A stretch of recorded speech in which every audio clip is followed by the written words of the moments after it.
C'est ici, en Picardie, que travaille Nicolas. Eh oui, c'est moi. Et Nicolas a un boulot pas banal puisqu'il est... Responsable, modèle et noyautage. Mais qu'est-ce que c'est que ça?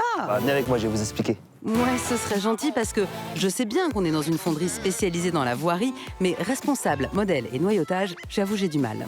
C'est ici mon bureau et c'est là que commencent toutes mes journées. Oui, bah ça, c'est pas très original, hein. Oui, mais en fait, on commence toutes ces journées par des petites réunions. Et dans ces réunions, on parle des aléas qu'on a rencontrés la veille ou la nuit. On essaye d'en faire découler des objectifs et des améliorations pour éviter que ces problèmes ne se reproduisent. Ici, on fabrique des plaques de voirie.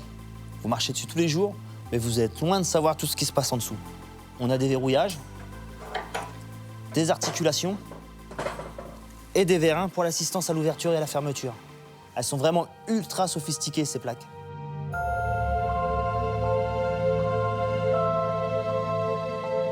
Chaque dispositif a ses noyaux, noyautage, et chaque dispositif a ses modèles.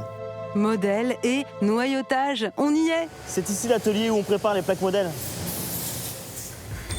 Donc nous préparons les plaques modèles qui vont toujours par paire. Grâce à ces deux parties, nous allons pouvoir réaliser l'empreinte, le moule. Une fois le moule réalisé, on va y couler de la fonte liquide à environ 1400 degrés.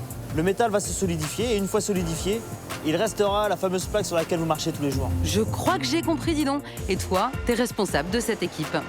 Bah oui, quand je suis pas en réunion, je suis avec mon personnel dans les ateliers pour donner mes directives et voir comment ça se passe. Parce que parfois, ça ne se passe pas bien. Parfois, on a des aléas, donc dans ces cas-là, on recherche, on analyse les problèmes afin de trouver des solutions pour éviter que ça se reproduise. Bon, si on passait au noyautage maintenant. J'allais le dire.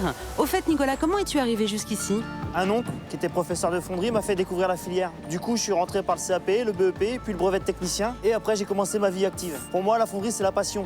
Ça fait 20 ans que je suis dans cette usine. Je fais conducteur du cubilo, chef d'équipe à la fusion, et maintenant, je suis responsable. Alors, monsieur le responsable, allons voir votre deuxième mission, les fameux noyaux. On mélange le sable blanc avec deux résines différentes. On l'injecte dans des boîtes à noyaux. On va gazer le sable. Une fois dur, on peut démouler et on obtient les noyaux. Et on les mettra où, ces noyaux? Ces noyaux serviront à équiper les empreintes dans les moules. On pourra obtenir les verrouillages ou les articulations, voire d'autres éléments.